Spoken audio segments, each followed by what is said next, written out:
Have you ever considered that you may be one of these types who just have to work harder when it comes to relationships? Kind of think about a recent topic where we were talking about everybody has quirks. We all have different challenges that we bring to the table when it comes to relationships. Some of us are more socially challenged in that we're loners by nature. We maybe prefer our own company. We may or may not have social skills, but maybe the crux of our thing is that we don't really know how to connect with other people. Some people are emotionally challenged in that when it comes to feelings, intimacy, closeness, and grief, they just have to work harder at it than most people. Some people are more mentally challenged in that they think too much, they worry too much, they analyze things to death. And chances are pretty good you fall into one of these three categories. And depending on what your challenge is, you may just have to work harder when it comes to relationships. Like, for instance, mine is, I would say I'm emotionally challenged. And so when it comes to feelings, intimacy, closeness, and grief, I have to work harder at it. And I think it's kind of funny that I'm a therapist and I'm telling you guys I'm emotionally challenged.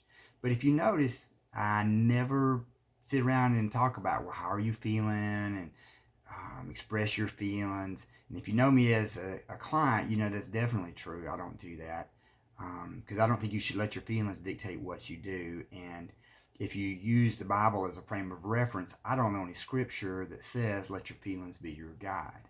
I know a lot of scriptures that talk about tame your tongue and all things be self-controlled and do not retaliate. So I know a lot of them about discipline, but I don't know any about letting your feelings be your guide. But when it comes to feelings, intimacy, closeness, and grief, I just have to work harder at it.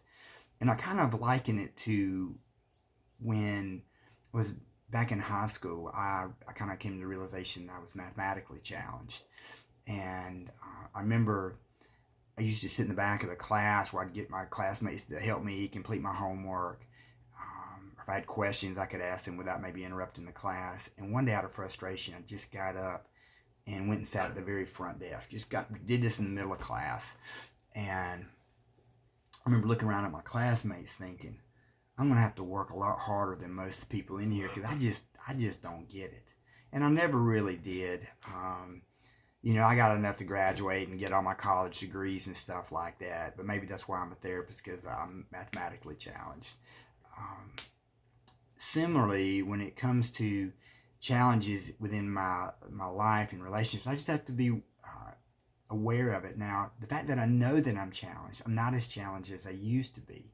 Because like in my younger life, if some kind of crisis came up, I would hold the fort down. I would do the things that were necessary, like,